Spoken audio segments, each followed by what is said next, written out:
Good afternoon, ladies and gentlemen. Welcome to this special Island Stats talk with the Bermuda Football Association President Mark Wade. Mr. Wade, of course, within the last hour, CONCACAF and FIFA have announced that the first two rounds or the first two FIFA window dates for the World Cup qualifiers will not proceed, and they have been moved to March of 2021. It's really not a surprise move, is it? Yeah, no. Firstly, let's say good afternoon to you and good afternoon to all your viewers.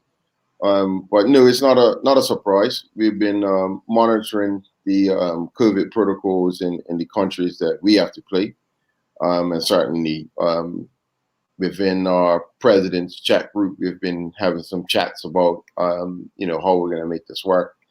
And to be brutally honest, some countries haven't opened their borders yet. Other countries still have 14-day quarantine.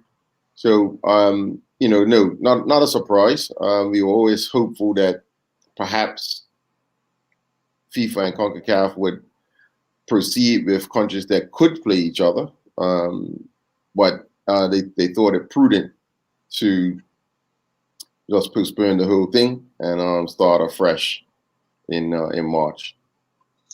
We don't know where we'll be down the road, let alone March when it comes around. But in the president chats, obviously there are some strong concerns about countries that players will be coming from or going to, or just getting around, and that had to be one of the highlights of the conversation. Although everyone was excited for the draw to find out, because having the draw kind of makes it feel like we're back to international football. But in the back of a lot of presidents' minds, I would take that you guys would have had some strong conversations amongst each other about COVID-19. Oh yeah, I mean absolutely, because there's so many moving pieces. I mean, you have you mentioned it. You have the protocols in the country where the game is going to be played, but then you have the players who have to travel to get there. And what are the protocols in the countries that they're going to have to transverse as they get to that location? So if we use Bermuda as an example, what if Willie Clements is selected, how would he get to Bermuda, and how would he get to Canada, and what countries is he going to have to travel through, and what are their protocols? So that's a really good example of some of the moving pieces that all the countries would have had to consider, and of course every country wants their best team. So a lot of that would have been coming into play as well in those conversations. Yeah. I don't know if you've had enough time to speak with Maurice Lowe and or Kyle Lightbourne, but obviously there had been some talk around this possibly happening. Do you think they're in favor of having just a little more time to settle the guys, give them time to actually get back playing? Because especially the local based players who have been off for quite some time. Yeah, I think everybody has been off or need some sort of break. If you think about some of the players, they have only had like a 2-week break to I think 2 maybe 3 weeks. So that was a consideration, but it was always the emotional side which says we just want to get back to playing football. So there's a lot of balls in the air.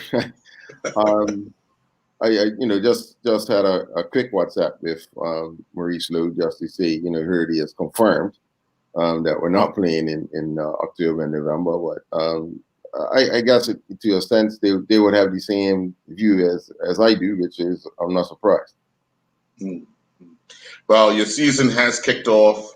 There was the Charity Cup on Friday night, and then 2 Dudley Youth matches yesterday.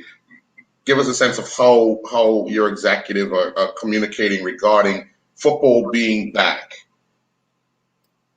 Mixed emotions. We're happy that football is back. Happy to see players on the field and playing football in anger, so to speak. A real game, as young people say sometimes. But at the same time, still concerned about the COVID protocols and trying to ensure that we're doing everything right. It hasn't been easy. We didn't get official approval from the Ministry of National Security until Saturday, and even then, it was we were anxiously awaiting what's the number of fans that we could accommodate or that we could cater to. So we got that for the game on Monday, and then quickly hurried to get the information out to everybody. So I'll take this opportunity to apologize to the fans who didn't get the information. But what you saw is the new norm, and what we're going to do within the BFA executive now is just evaluate how we implemented those protocols at two separate venues. So we have the opportunity now to have a look and say, what we need to change, what needs to be different, how well we comply with our own protocols, and how well the public complied with our protocols, and then institute any changes that we think need to be made before next week Wednesday. Well, obviously, it's a lot of excitement in the air because, like you said, the real games have started. Yeah. There's quite a few teams chomping at the bit, had all these practice matches, but now that the real stuff has started, I think a lot of people will have a smile on their face. They could actually watch some football, play football, and get out and see some people that they haven't seen in a little while, but also understanding those protocols are in place. Yeah, and it's very important, obviously, and the ethos really is I protect me and you protect you, sort of thing, and we protect each other. So we're just trying to make sure that we've crossed all the T's and dotted the I's, and kind of make sure that we're keeping Bermuda safe. One last question, because I want to go back to the announcement from CONCACAF and FIFA. Obviously, it allows you guys to just now deal with the domestic protocols that you need in place, because had you had to deal with the domestic and getting an international protocol done, that kind of is a lot of strain on the members of the Bermuda Football Association, isn't it? Yeah, it's a bit of a strain, but the good thing is that the protocols are closely matched. There isn't much difference between a local game and an international game.